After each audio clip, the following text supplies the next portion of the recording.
Strike rate एक और perspective आ जाता है इसमें, क्योंकि हम देखते हैं कि नेचुरली वो ज़रा लंबे फॉर्मेट के प्लेयर हैं। He likes to take time, वो अपनी इनिंग्स डेवलप करते हैं, वो आते साथ ही ऐसे स्ट्राइक वगैरह नहीं करते। तो हो सकता है कि अपने आप को T20 के लिहाज से उस तरह का गेम प्ले अडाप्ट करने में उनकी लंबे फॉर्मेट की भी गेम ख़राब हो जाए। देखिए ये होता तो ऐसे ही है जिस तरह आप सोच रहे हैं, होता ऐसे ही है कि क्योंकि अब जिस तरह ऑस्ट्रेलिया है, न्यूजीलैंड है या दूसरी बड़ी टीम है, इंग्लैंड को आप देख लें, उन्होंने T20 की टीम अलग है, टेस्ट की अलग है, वनडे की अलग है। पाकिस्तान के पास पता नहीं ये या इनके पास कोई ऐसी है नहीं, या तो चांस लें। जैसे अभी इन्होंने न्यूजीलैंड टीम भेजी थी, 7 नए लड़के 6 लड़के डाले थे, इसमें हसन नवाज भी था और भी अब्दुल समद थे, आकिब जावेद थे, सारे नए लड़के थे। तो बाद में आकिफ थे, वो फास्ट बॉलर था। अब उनको ये पाकिस्तानी जो है ना, इनकी एज ए नेशन मैंने देखा है, हमने स्पोर्ट्स की हॉकी का हमने डिक्लाइन देखा है, वही कि हमने सीनियर को खिलाया तो उन्होंने अच्छा नहीं परफॉर्म किया, तो अब हम जूनियर को खिला रहे हैं। जब जूनियर परफॉर्म नहीं करते तो फिर कहते हैं जी हम सीनियर और जूनियर का कम्बिनेशन बना रहे हैं। यही चीज़ें इधर चलनी शुरू हो गई हैं कि कभी ये सीनियर्स पर रिलाय करते हैं, जब वो परफॉर्म नहीं करते तो इनको नहीं जी यंग लेग्स चाहिए जी। T20 फॉर्मेट जो है वो बड़ा तेज़ फॉर्मेट है, इसमें नए लड़के जब उनको खिलाते हैं वो परफॉर्म नहीं करते तो इनको बाबर आजम की और रिजवान की याद आ जाती है। ये सिलसिला आप जिसको मौका दें, फुल मौका दें, खिलाएं उसको। हसन नवाज को चांस दे रहे हैं ना, ठीक है, ओके, करते रहें। नहीं, थोड़ा और मौका मिलेगा, उसके बाद एक्सपोज हो जाएगा। हो रहा है जैसे, अगर नहीं तो अगर उसके अंदर गट्स होंगे, टैलेंट तो है, वो पोटेंशियल है, बहुत ज़्यादा पोटेंशियल उसके अंदर, वो हिटें उसके मैंने देखी हैं कि उसके पास तमाम किस्म के शॉट्स हैं। जैसे मैं माजी में कहता होता हूँ कि अहमद शहजाद थे, उनके पास एज ए क्रिकेटर अच्छी शॉट्स थी, वो बॉलर्स का ना एक दफ़ा भुरकस निकाल देते थे। इसी तरह उमर अकमल, वो भी और कल मैंने अंश को भी एग्जांपल दी थी कल हमारे शो में ना, कि मुझे ना हसन नवाज के बैटिंग स्टाइल में थोड़ा सा मुझे हार्दिक पांड्या भी नजर आता है, क्योंकि वो भी लॉन्ग हैंडल से खेलते हैं, लॉन्ग लीवर्स हैं उनके, मैच फिनिशर उसी रोल पे आते हैं। लेकिन राज साहब मुझे बताएं, डू यू थिंक कि वो पहले ही स्टार्टेड एज एन ओपनर, फिर बाद में उसको मैच फिनिशर के तौर पे इस्तेमाल करें, तो शायद ये वजह क्या उस तरह से, जितनी हमें पता है कि पोटेंशियल है उसमें, नो डाउट पोटेंशियल है, क्यों डिलीवर नहीं कर पा रहा? इसलिए कि वो ब्रांड नहीं है T20 का, इंस्टिंक्ट होती है, एक सरिश्त होती है, एक मेंटालिटी होती है एक प्लेयर की, एक मिलान जिसे आप कहते हैं, मिलान तबाह कहते हैं, वो होती है, वो नहीं है उसमें। और आप लाख तोते को पढ़ाया पर वो हेवा, जितनी मर्जी बातें आप कर रहे हैं बैठ के, अगर आकिब जावेद ये चाह रहे हैं कि री enforcing the failure time and again और इसको मिनट डालना है, ये बड़ी सादा सी चीज़ें हैं। कभी आपको पता है कि इंग्लैंड का चेयरमैन सेलेक्टर इस वक्त कौन है? यहाँ पे तो चेयरमैन सेलेक्टर है ही नहीं। आपको सेलेक्शन कमेटी का पता है कौन है वहाँ पे? नहीं पता होगा। ये हमारे वजह न्यूज़ से मशहूर हो जाते हैं। दुनिया में किस मुल्क में किस जगह पर एक जो ICC का अंपायर है वो पाकिस्तान, वो उस मुल्क का सेलेक्टर बन जाता है? और ये सारे मुलायम किस्म के लोग हैं। हमारी जो कल्चर है, कारदार को या इमरान को या दूसरे को इसलिए याद करते हैं कि उनमें एक कलर इंस्टिंक्ट थी, स्ट्रॉन्ग लाइकिंग डिसलाइकिंग थी, टू एन एक्सटेंट ऑफ के वो बड़े एटोक्रेट भी थे, वो बड़े सख्त स्टिफ नेक्ड थे, बात सुनते नहीं थे किसी की, लेकिन वो करेक्ट डिसीजन करते थे। इसीलिए क्रिकेट ग्रेटर हाइट्स तक पहुंची। हम उस कल्चर के आदी हैं। आप बार बार जिक्र कर रहे हैं सलमान अली आगा का, he is absolutely unfit for, उनका स्ट्राइक रेट देख लें, उनकी बॉलिंग देख लें, उनकी लीडरशिप क्वालिटीज देख लें, उनकी टीम में जगह नहीं बनती तो उनको आपने कप्तान बना दिया। आप हर जगह देखिए सर, इसीलिए तो कैप्टन बनाया नहीं। अब उसी तरफ आ जाए ना, फिर हम मुख्तलिफ सवाल क्यों कर रहे हैं? हम सवाल इसीलिए कर रहे हैं कि उनको वहाँ पे एडजस्ट बिलावजा कर दिया गया। अब सुनने में ही आया मुझे, तो मैं आकिब जावेद की जो उनकी एग्रेसिव एक अप्रोच रही है टूवर्ड्स क्रिकेट, फैसला मनवाने के हवाले से, बात करने के हवाले से, क्रिकेट को समझने के हवाले से, उसका बड़ा मोतरफ हो। लेकिन जब से वो आए इतने गलत डिसीजन हो रहे हैं। आपने चैंपियंस ट्रॉफी, उससे पहले ट्राई सीरीज में यू प्ले नो स्पिनर, सारी दुनिया के मुल्कों को पता था कि सब कॉन्टिनेंट में चैंपियंस ट्रॉफी होनी है, 2-2 स्पिनर लेकर आए, बल्कि 3-3 स्पिनर भी लेकर आए, और वो रैन थ्रू कर गए, 2-2 3-3 4-4 उन्होंने आउट किए। आपने नहीं बात माननी थी ना, आपने बात मानी। उसका नतीजा क्या है कि आप पिटी हुई टीम में इस वक्त, ODI की भी, T20 की भी और टेस्ट की भी। अब जिस डिलेमा का आप जिक्र कर रहे थे ना, उस बात में एक और चीज़ ऐड कर लूँ, आप में लोग क्यों टेस्ट मैच देखेंगे? आपका बोर्ड टेस्ट मैच क्यों कराएगा? उनके नज़दीक क्योंकि ये जी कब पुअर टर्न आउट है, आपने पेशेंस क्यों लैग कर रहे हैं? काज़म ट्रॉफी क्यों नहीं खेलते? टेस्ट क्रिकेट क्यों नहीं खेलते? दुनिया की वह जो एक सरकर्दा टीम है पाकिस्तान, रिप्रेजेंटिंग को 26 करोड़ लोगों को रिप्रेजेंट करे, इसमें स्टार्टर जो यंगर फोक है वो 60% है।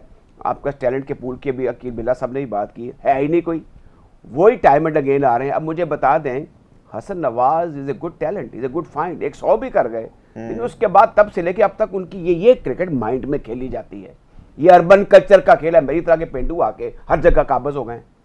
यू नो, बात सिर्फ इतनी है कि आपने बताना है कि ये डिफरेंट फॉर्मेट है, इसकी रिक्वायरमेंट क्या है, और ये आसान काम भी है और आसान नहीं भी है सेलेक्टर्स के लिए बड़ा। दूसरा भी जो डाटा एनालिस्ट हैं या डाटा साइंटिस्ट बैठे हुए पीसीबी में, उन्होंने बड़ा बिगाड़ पैदा किया। किस तरह से?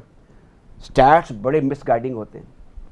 कभी स्टैटिशियन जो है वो सिलेक्टर नहीं बन सकता, इसका काम एक कॉर्नर पे बैठ के उधर चलो भाई। क्रिकेटर और तोप चीज होते हैं, उन्होंने मैदान, वो हवा से उनको आ रहा होता है कि करंट की लग गए उन्हें, इसका स्टांस है, इसने करना क्या है, इन्हें तीखे के खिलाफ किया है, बॉलर कौन सी, अंपायर कौन सी, विकेट केड़ी सी, स्टैट्स यहाँ भाई भी कहते हो अच्छा वो अब्दुल फीस का तो कुछ भी नहीं किया, वो एवरेज वो तो कुछ है नहीं, उन्हें पता ही कुछ नहीं, और इम्तियाज कुछ भी नहीं सी यार, उन्हें पता ही कुछ नहीं सी। ये डाटा एनालिस्ट के कमालात हैं। जब ग्राउंडों के नाम रखे गए हैं या इंक्वायरी अभी पीसीबी ने की है, वो इसी बुनियाद पर कि डाटा एनालिस्ट आगे हर जगह अपना दखल दर माकूलात कर रहा है। कभी दुनिया के तख्ते पर जो डाटा एनालिस्ट है वो सिलेक्शन कमेटी का हिस्सा नहीं होता। Every Tom Dick and Harry is getting याददाश्त की बुनियाद पर नौकरियां मिल रही हैं उनको। आपके यहाँ जा बजा ये सहूलत मौजूद है। आपकी टीम पाशर के, आप जितनी रीजन की टीम है उनके साथ भी डाटा एनालिस्ट है। अब तो छोटे मोटे कॉलेज उन्होंने भी रख लिए हुए हैं कि आप हमें बताएंगे, ये इंपॉर्टेंट लोग हैं। Facts are very important. Past performance जो चेक होती है ऑन द बेसिस ऑफ आपके स्टैट्स होती है, लेकिन ये डिसाइसिव रोल नहीं है और उसमें should not be part of any selection. उसमें भी राजा साहब देखना होता है कि किस आप फैक्ट्स को भी जिस नजर से, जिस पर्सपेक्टिव से देख रहे हो, वो भी बहुत मैटर करता है। इसी के साथ अंश वंस अगेन जब भी मैं स्टैट्स लेके अंश का काम तो बड़ा जबरदस्त है, अंश अच्छा काम करते हैं, अंश इज हेल्पिंग आउट। हमारी रिकॉल तो ऐसी नहीं है ना, ये बाकायदा क्वालिफिकेशन है। बिल्कुल, इसके लिए आपको सीएसपी वाला दिमाग चाहिए होता है, ऑर्डिनरी लोग नहीं कर सकते। एक क्वेश्चन करना था आपसे कि एक खिलाड़ी काफी अरसे से इग्नोर किया जा रहा है, ओडीआईज में भी, टी20 में भी। कल भी मैं और गजाल डिस्कस कर रहे थे कि मोहम्मद वसीम जूनियर को मौका नहीं मिल रहा, उसकी क्या वजह समझते हैं? हालांकि वो बड़े अच्छे परफॉर्मर हैं। वो एक मुझे चीज़ लगती है ऐसे, ये अकील बिल्ला जी भी इस पर मेरा साथ करेंगे क्योंकि हमारा वो एक तबका एक ही है। मुझे लगता है कराची में हमारे दोस्त बैठे हुए हैं ना, मीडिया पर उनकी आवाज़ ज़्यादा तकड़ी है। बोर्ड उनसे डरता नहीं है, लेकिन उनकी बात मानी जाती है। अब काज़म ट्रॉफी के ड्रॉज जो हैं, शायद अकील बात नहीं करेंगे इस सिलसिले में। हनीफ मोहम्मद ट्रॉफी में ये बात तय शुदी कि जो टॉप 4 टीमें होंगी they will qualify for the grade 1, elevate हो जाएंगी। लाहौर एक पूल में नंबर 2 थी और दूसरे पूल पे 2 टीमें और थी, और आखिर लम्हे ये फैसला किया नहीं जी, ये 5वीं टीम है जिसके पॉइंट्स 4 टॉप पॉइंट्स टेबल होंगे ना, वो क्वालिफाई करेंगे। अच्छा, कराची की बड़ी कंट्रीब्यूशन, अभी यूनुस खान का जिक्र कर रहे थे, हनी मोहम्मद का जिक्र कर रहे हैं। बैट्समैन उन्होंने ऐसे दिए, मियादाद से बड़ा कोई बैट्समैन नहीं था। कहने का मतलब ये है कि वो क्यों वहाँ से डिमोट हो गई काज़म ट्रॉफी से, ये कसूर वहाँ की लोकल एसोसिएशन का। मैं नहीं चाहता कि कराची की जो हमारी टीम है, KCCA की जो टीम है, वो काज़म ट्रॉफी या फर्स्ट क्लास जो हमारा प्रीमियर एक इवेंट है उससे बाहर हो। इसलिए नहीं ये हो रहा कि वहाँ 12 डेब्यू करा दिए गए एक मैच में, एक साहब ने करवा दिए। मुझे कराची के लोग बताते रहते हैं और ये एक ओपन सीक्रेट है। तो यहाँ पर जब फैसले ऐसे होंगे ऑन द बेसिस ऑफ भाईजान and uncles who are sitting over television, दुनिया के किस तख्ते पर हर साबिक चेयरमैन, हर साबिक मैनेजर, हर साबिक टेस्ट क्रिकेटर जो एक्सपर्ट होता है, मुझे बता दें नहीं होता। ये कांट स्पीक, उसके दूसरे कोचिंग के काम हो सकते हैं, उनके स्ट्रॉन्ग पॉइंट और हो सकते हैं।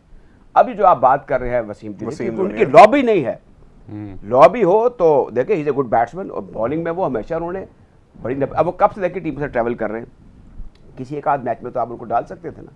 चेंज जो है ना, ये हमेशा इट ब्रिंग गुड, कहते चेंज फॉर गुड। तो उनके लिए ये इस किस्म का रवैया, मैं बहुत से प्लेयर्स के भी रिसेंट पास आपको मिसाल दे सकता हूँ जो आए, परफॉर्म किया, उसके बाद ऐसे गायब हुए, उनका पता नहीं चला। क्योंकि जो इस्टेब्लिशमेंट है उसके सोर ऑफ माइंड, जो क्रिकेट की इस्टेब्लिशमेंट है, ये होता है कि जनाब ये इधर डालते वो जरा साडा डू आइड ना ओदा मैच पैना है, इन जरा पीछे करते। ये डे टू डे अफेयर्स में हमारे ये जो इंसिडेंट कास्ट होते हैं ना, ये इंसिडेंट पहले होते हैं, they cast the shadow on future. ये जो अभी हम हालात देख रहे हैं, आप देखें कि वो लोग जो इनका मैं जिक्र कर रहा हूँ कि वो क्रिकेट में आ सकते हैं, वो आने वाले हैं, वो आ भी जाएंगे। और उनके जिनके साथ कोई एक टाई पड़ती है ना इन टर्म्स ऑफ बैटिंग और बॉलिंग, उनको तरीके से ग्रेजुअली डिस्करेज किया जाएगा, साइडलाइन किया जाएगा, ऐसा हो रहा है। अब आप वसीम जूनियर की बात कर रहे हैं, कदो कामत में, बॉलिंग में, even as a team player भी, एक ये भी बड़ी चीज़ है क्योंकि न्यूसेंस ना हो। अब शाहीन शाह अफरीदी जो हैं उनको ऐसा नहीं करना चाहिए। वो कचीचियाँ बढ़ते रहते हैं, पंजाबी में जिसे कहते हैं, कभी दांत पीसते हैं, कभी वो गुस्से में आ जाते हैं। ये क्या है? ये पाकिस्तान की टीम है, यू आर रिप्रेजेंटिंग पाकिस्तान, ये मेरी या आपकी टीम नहीं। ये बताने से कासिन अभी तक जो हम इन फाइटिंग सुनते हैं, जो एक बड़ी टर्म कॉइन हुई थी रोटी ग्रुप, आज वो रोटी ग्रुप जो है उस मुबैना तौर पर ये वो लोग हैं जो इकट्ठे बैठ के खाना खाते हैं। वो समझते 4-5 जो हम लोग हैं ना, यही पाकिस्तान की क्रिकेट है। वो जो देखें income tax, custom, police, DMG, foreign service, इधर अगर कोई गड़बड़ या इवन जुडिशरी में गड़बड़ कोई हो रही है ना, तो आप सब्र का घूंट पी लेते हैं। क्रिकेट के अंदर पब्लिक एस्पिरेशन है, वहाँ पर लोग नहीं बख्शते। अब मुझे ये बड़ी तकलीफ़ होती है जब मैं देखता हूँ वसीम अकरम, सलमान बट, फिर मोहम्मद आमिर, फिर मोहम्मद आसिफ, इन पे जब लोग लान तान करते हैं मुझे बड़ा बुरा लगता है। इन्होंने इतनी इतनी खुशियाँ दी हुई हैं आपकी कौम को, यू कांट इमेजिन। कोई CSP कभी तवक्को भी नहीं कर सकता। मुझे बताएं वर्ल्ड कप जिताएंगे, चैंपियंस ट्रॉफी जिताएंगे, लेकिन जब जी फिक्सर है और जी फलाना है जी टिमका है, अभी तक उनका पीछा कर रहे हैं। और मैं आपको बता दूं कि साउथ अफ्रीकन में मैं एक जगह है जॉर्ज, हम वहाँ ट्रैवल करके ओवरनाइट वहाँ पे हमने स्टे किया, तो वो जगह जहाँ पे हैंसी क्रोनिया का प्लेन है उसने लैंड किया था एंड वो क्रैश हो गया। तो वहाँ पे औरत ने उसका जिक्र करते शी ब्रोक डाउन, कहती है वो ऐसा नहीं था, सारा साउथ अफ्रीका कहता है वो ऐसे, तो उसको ट्रैप किया गया। हम क्यों अभी तक ये तस्लील करते रहते? बिल्कुल ब्रदर साहब, ये हमारे रोल मॉडल, एक बात करता, हमने ना रोल मॉडल अपने जो ना उनको सही सेट नहीं किया, कभी फॉलो नहीं किया, हमने सेट नहीं किया। अब ये जो कुछ हो रहा है ना, ये इसलिए कि हमारा किबला दुरुस्त रहे। We need to pick our heroes, right? कि मसला सारा होता है ना, हम अपने आइडल्स को, अपने हीरोज को सही तरह पिक नहीं करते, सारा का सारा खराबी वहीं से आती है।